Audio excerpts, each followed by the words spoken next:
Assalamu alaikum wa rahmatullahi wa barakatuh. Ya ayyuhal muslimun. To the long-time listener and first-time visitor, we welcome you to this episode. Now, without further ado, let's get into it. Alhamdulillah, hamdan kathiran tayyiban mubarakan fih, kama yuhibbu rabbuna wa yarda. Ashhadu an la ilaha illallah wahdahu la sharika lah. وأشهد أن محمدا عبده ورسوله الناصح الأمين اللهم صل على نبينا محمد وعلى آله وصحبه أجمعين ومن تمسك بسنته إلى يوم الدين ثم أما بعد يا عباد الله الحمد لله على نعمة الإسلام والسنة.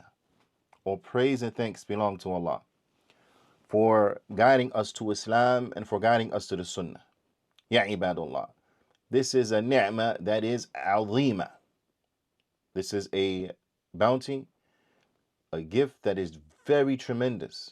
This is a big thing that Allah subhanahu wa ta'ala, He guided us to Islam and He guided us to the Sunnah. This is a very precious, priceless gift that Allah subhanahu wa ta'ala, He has bestowed upon us. So it is incumbent that we utilize it to worship Allah subhanahu wa ta'ala and to bring about benefit for the people. And of course, first and foremost, we utilize it to benefit ourselves and our families. Allah ta'ala, He says, قُوْ أَنفُسَكُمْ وَأَهْلِكُمْ نَارًا. Save yourself and save your family from the fire. So of course, we have to save ourselves. نعم بلا شك وبلا ريب. على كل حال, what we want to look at today is the Islamic teaching on feeding the poor. And if you look at the subtitle, it mentions faith in motion. Faith in motion. Naam.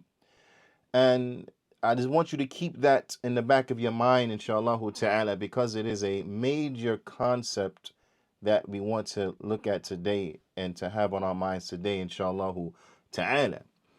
There comes a hadith عن Abdullah bin Amr radiyallahu ta'ala anhu, where he mentions أن الرجل, that a man, سأل النبي صلى الله عليه وسلم, that a man, he asked the Prophet sallallahu alayhi wasallam. And again, I want to highlight that when we hear the questions that the Sahaba used to ask, it puts a lot of things into perspective. Okay? Because a lot of time it is as if we operate on what is the bare minimum I can do, and that's all I want to do. Like, we don't shoot for the stars. Now, I'm not saying that there's not a place for that, okay? I'm not saying that. There's a place for that. There's a place for that, to do the bare minimum, bithnillahi ta'ala, because that is what is within a person's capability. So, of course, we're not saying that to put that down, because we have questions that come from the Sahaba like that as well. Nah? So we're not trying to put that down. However, I want to highlight how many of the Sahaba, they used to ask these type of questions about. Let's see what he asked. He said, Ayul Islam khair. What is the best Islam? How many of the Sahaba used to ask these type of questions? What's the best? Because they want to shoot for the best, okay? So today, I want to speak to those individuals who have the ability to shoot for the high levels. I want to speak to those individuals who have the ability to shoot for what is the best. Naam. And for those who don't, then refer back to those ahadith that clearly explain and outline the bare minimum. Because a lot of us, we have an understanding, unfortunately, a lot of the Muslims today, they have an understanding of the bare minimum that is not actually the bare minimum. Their understanding of what is the bare minimum is in actuality well below the real bare minimum. So they're coming up short. They're not even doing the bare minimum. So it's important to know what is the bare minimum, so that if that's our level, we don't come up short. But at the same time, for those who have the ability to do more, this is what we want to talk about, okay? These are the people that we're talking to today. Those individuals who, like this Sahabi, they want to do what is the best. So they're looking, what is the best? They're trying to be the best, okay? So he asked, Ayul Islam khair? What is the best Islam? Now, as we know, the Prophet sallallahu alaihi wasallam, he would give different answers to different people. He would cater their answer to the individual that was asking. Okay? He would cater the answer to the individual that was asking. So we find different answers to these questions because each will be in accordance to the person that was asking it. All right? But in any event, in all of those ahadith that mention the best Islam, these are all characteristics of the best Islam. These are all characteristics that an individual has to adorn themselves with if they want to be from the best of the Muslims. Okay? Like the hadith of the Prophet ﷺ where he said, "Min husn Islam al-mar tarkuhu ma la ya'nihi." That from a person's good Islam is that he leaves alone that which does not concern him. This is a characteristic from a good Muslim. So in order to be a good Muslim, you have to adorn yourself now with this characteristic and with other characteristics. Okay, so I want us to really understand this in depth and in detail, inshallah ta'ala. Ala kulli hal, he asked the Prophet sallallahu alaihi wasallam, Ayul Islamul khair? What is the best Islam? Meaning, what is the best deed that I can do in Islam? What are some of the best and most outstanding deeds that I can do as a Muslim? So the Prophet sallallahu alaihi wasallam, he said unto him, تطعم الطعام. He said, feed the people. Feed the people. نعم. وتقرأ السلام. And give salams to the people. Feed the people and give salams to the people. When you see the Muslims say, Assalamu alaikum. If you want to do better than that, then say, Assalamu alaikum wa rahmatullah. If you want to do better than that, then say, Assalamu alaikum wa rahmatullahi wa barakatuh. Naam. When you see the Muslim brothers and sisters, give the salams, brothers. Sisters, give the salams, sisters. Spread the salams. Naam, spread the salams. Don't be that individual that you as a man, you walk by your Muslim brother and you don't give him salams. You sister, don't be that sister that walks by your Muslim sister and you don't give her salams. Don't be that person. Don't be that individual who, when you see the Muslims out in public, you're scared to give salams. You don't want to give them salams. Don't do that. Don't be that guy. Don't be that gal. Okay? Spread the salams. Now, there comes another hadith عن صهيب الرومي. صهيب الرومي رضي الله تعالى عنه. Excuse me. Let's go back. That first hadith that I mentioned, the hadith from Abdullah bin Amr, that hadith is collected in Bukhari and Muslim. Hadith al-mutafiqun alayh. This is from the strongest category of authentic narrations. Okay? Those are hadith that their authenticity has been agreed upon by both al-Bukhari and Muslim. So this hadith is authentic without any doubt. All right? Now, this hadith here from Suhaib al-Rumi radiyallahu ta'ala anhu, قال النبي صلى الله عليه وسلم, with the Prophet صلى الله عليه وسلم, he said, خيركم, the best of you. Who is the best? خيركم من أطعم الطعام. The best of you is the one who they feed the people. They feed the people. And also what? وَرَدَّ السَّلَامِ. And they return the greetings. Okay? And this hadith is a hadith that is Hasan, and it could be found in Sahih al-Jami' وحسنه al-Albani. Okay? So this hadith, and what we benefit from this hadith is that in the first narration, we see that giving the salams, then this is what? This is from the best Islam, to give the salams. Okay? So now, does that mean that you don't have to return the salams? No. So the next narration from Suhaib al-Rumi radiyallahu ta'ala anhu, this establishes the proof of what? And also returning the salams, returning the greetings. This is also what? From the good Islam. The Prophet ﷺ, he said that the best of you are those who feed the people and they return the salams. So we have to return the salams. When we see the person and the Muslim in the street and they give us salams, don't be that person that doesn't return the salams. Return the salams. Naam. Return the salams. Okay? There are many benefits in doing this. In fact, let's look at this first before we get into actually the meat of today's session. And from the benefits of returning the salams is that, one, we are abiding by and obeying Allah and His Messenger by giving the salams and returning the salams. Okay. Also, we are highlighting and showing a hallmark of Islam. And from the hallmarks of Islam is what? Is the salams. Is that we say assalamu alaikum, and that we respond by saying wa alaikum assalam, so on and so forth, to the various ways and that we could give salams and return the salams. Okay. This is from the hallmarks of Islam. So this is something that we should spread, because you never know. You never know. And we're just saying ala sabili mithal, just as an example. You never know. There may be a person who was looking for Muslims. Maybe.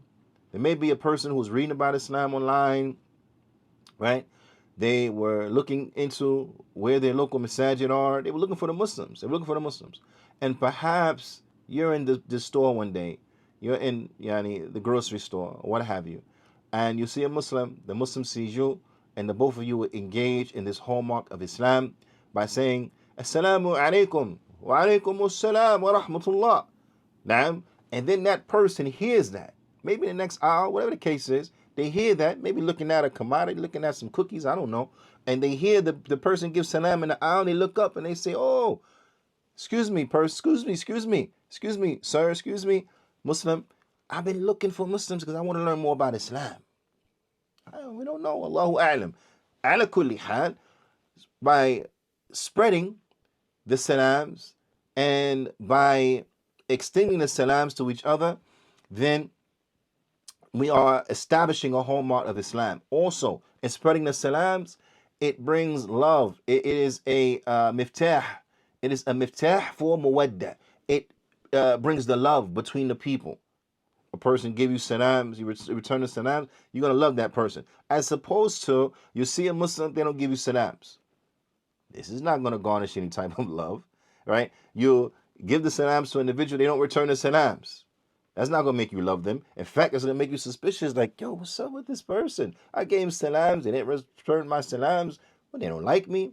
What is it? It's beef or something? I don't know. Because we know when we, from the means of boycotting, from the means of legislating boycotting of the Muslims when they're falling into error and things like that, is that what? Is that we don't return the salams. And we don't give them salams. Okay? That's from the means of boycotting a person when they're not doing what is correct. So this is a means what? This is to put some pressure on the person to reflect and to see what's going on and the like. Ala kulli hal, when we do spread the salams and everything is good, right? Everything is all good, it's all gravy, then this will bring love between each other because you're showing openness.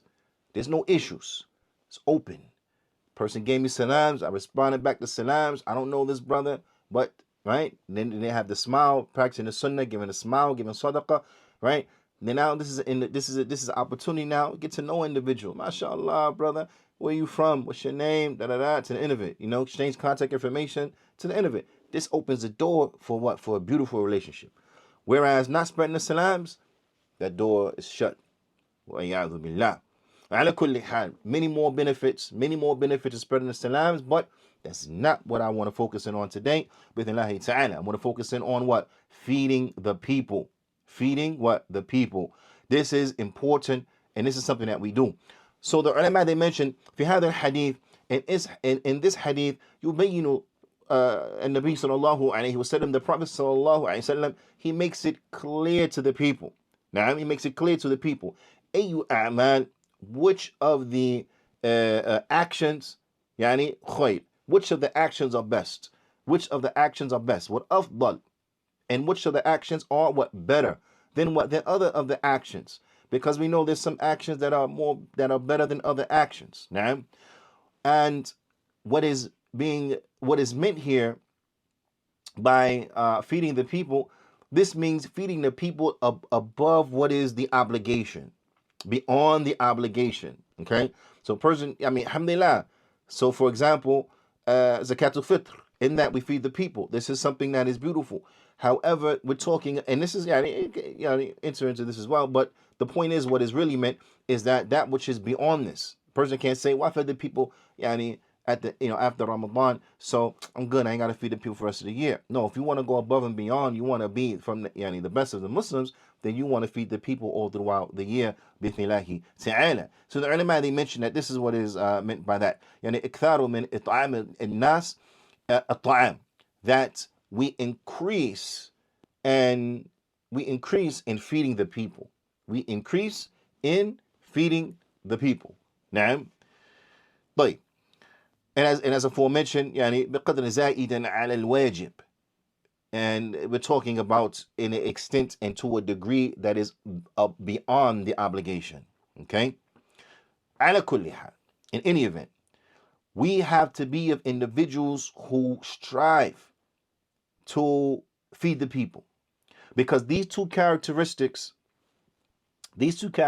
of spreading the salams and feeding the people, these are two characteristics that we can bring Islam outside of the confines of the masjid to the general people. Show them the beauty of Islam. Show them the beauty of Islam. I'll give you an example. True story. There was one time, myself and my co-worker, non-Muslim, we were traveling, right? So we stopped into a, what do you call it? A gas station that had a rest stop in it, right? And a, food market, what have you. So we went in there to get some food, get some chips, some snacks. I don't know, whatever the case is, but I know we was getting some snacks, some sweets, like this. So while we were in there, I saw a Muslim brother. He saw me, the way I was dressed, right? And so he knew I was a Muslim. I know, so he said, Assalamu alaikum. I didn't take notice to him at first. So when he said Assalamu alaikum, of course, raised my attention. So I looked at, Wa alaikum assalam rahmatullah. He had to smile. We smiled at each other. We shook each other's hands. And he embraced each other like long lost brothers who haven't seen each other in years. Then we got on to talk. How you doing, mashallah? What you doing up this way? You live out here? Like this. Small talk.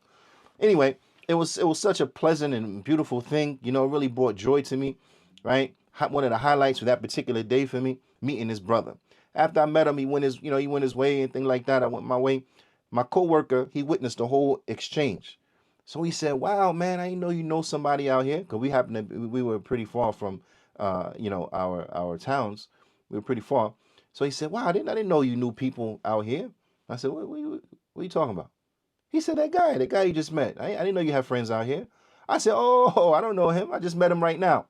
But that's how the Muslims are with one another. That's the love we have for one another. Because that was dawah. It was dawah for him. You know what I mean? But he was taken aback. He was astonished. He was astonished by this. So anyway, when we spread the salams like this, we bring this beauty of Islam outside of the masjid. Likewise, when we feed the people, we bring the beauty of Islam outside of the masjid. And this is something that is tremendously important, that we do this, that we bring the beauty, we show the people the beauty of Islam. And from the ways that we can show the beauty of Islam, one, that's for free, spreading the salams. Secondly, that's not that expensive actually, is to what? Feed the people. We have to be of those who feed the people so we can show the beauty of Islam outside of the masjid, okay? And this is something that is important. And it brings us to another point.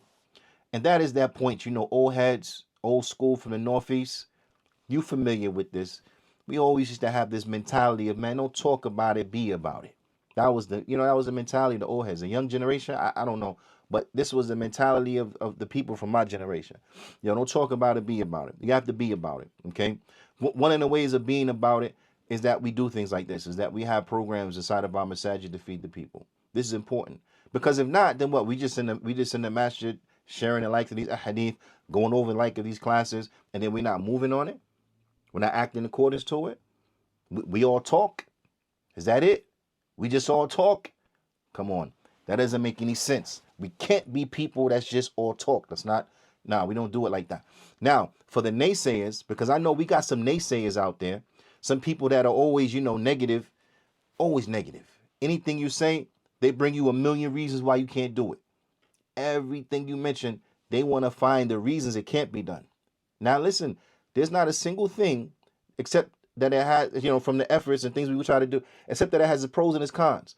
There's not a single thing except it's going to have its challenges, right? They're going to be reasons that they're going to be hurdles, okay? They're going to be obstacles Not necessarily things that will, shut us down from from the start, from the gate, but they're going to be things that are going to be obstacles, okay? But every time something comes up, you have individuals who all they do is mention the obstacles. That's it. They just mention the obstacles. Let me tell you something. Problems are easy to identify. Any fool, any idiot, any moron could look at a building that is leaning and say, that building is leaning. I mean, that's clear. We see the problem. Come with the solution. Where's the solution? How do we get it to stand erect? How do we get it to stop leaning?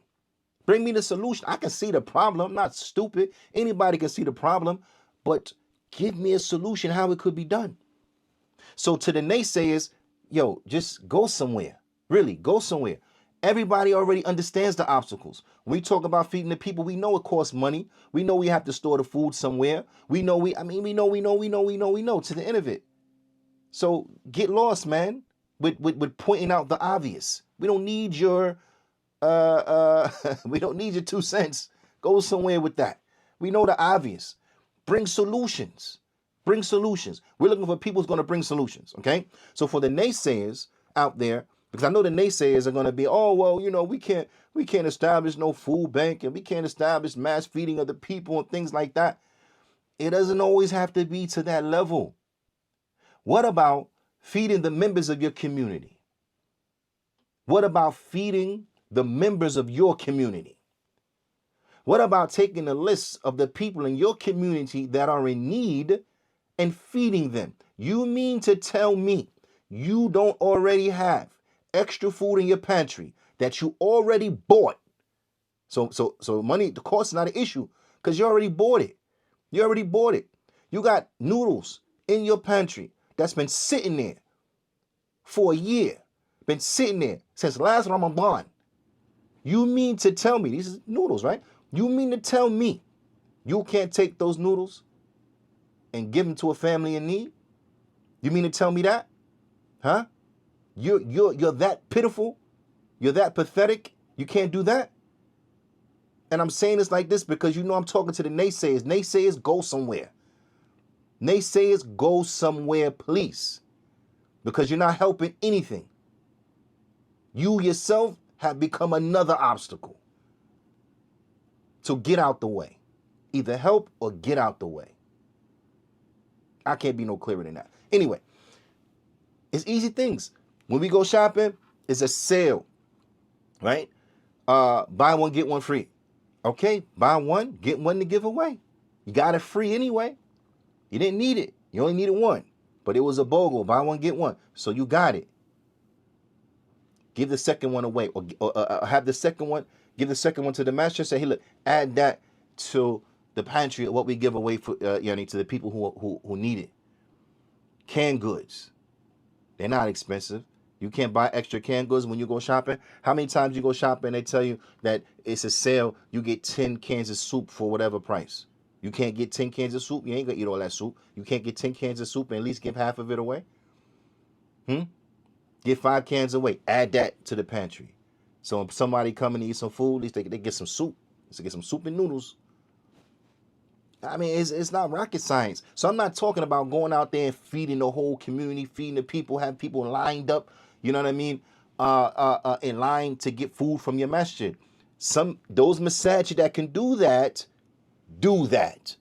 Those masajid that can't, at least you better be feeding your own community. At least you better be feeding your own community. Because this is from the characteristics of being a good Muslim, okay?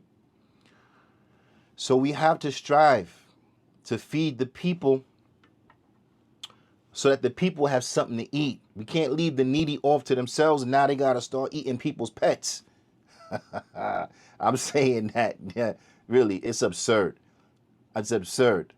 Nobody's eating people's pets, okay? Nobody's stealing cats and dogs and eating up cats and dogs. It's not happening, as far as what I know. And Allahu Ta'ala knows best, because you never know. But as far as I know, Allahu Ta'ala knows best. Nobody's eating people's pets, man. That's just absurd. That's bizarre. That's some strange stuff. But in any event, there has been actual reports, and I mentioned that as a segue to mention this. There has been actually reported. There has been actually reported and seen and witnessed situations where people have been so impoverished and in such a desperate situation that they had to resort to eating pet food. This is something that has been known, that people have actually had to eat dog food because they were so poor. Okay?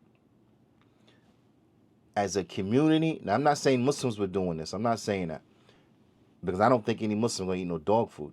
But the point is that it's been known that people were so poor they had to eat dog food. Not eating the dog, but eating dog food. We have to be of a people, especially the Muslims, especially those who have extra. Now, don't tell me you don't got an extra. When you go to Jumu'ah, you see that parking lot? Do you see that parking lot in Jumu'ah? Huh? Do you see that parking lot? You see Benzes, you see BMWs, you see Land Rovers, you see Jeep Cherokees and all of them. Down to Toyota Corollas and so on and so forth. Okay, go from all the way high down. Okay, no problem. That don't matter. If you can afford a Toyota Corolla, you can afford a car and expenses of a car. You can buy some cans of soup.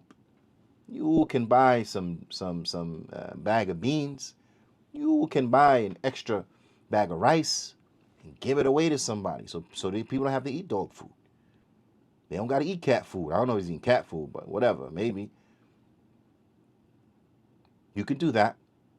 So we have to be of a people who strive to be the best of the people. We have to be of a people who strive to be the best Muslims we can possibly be.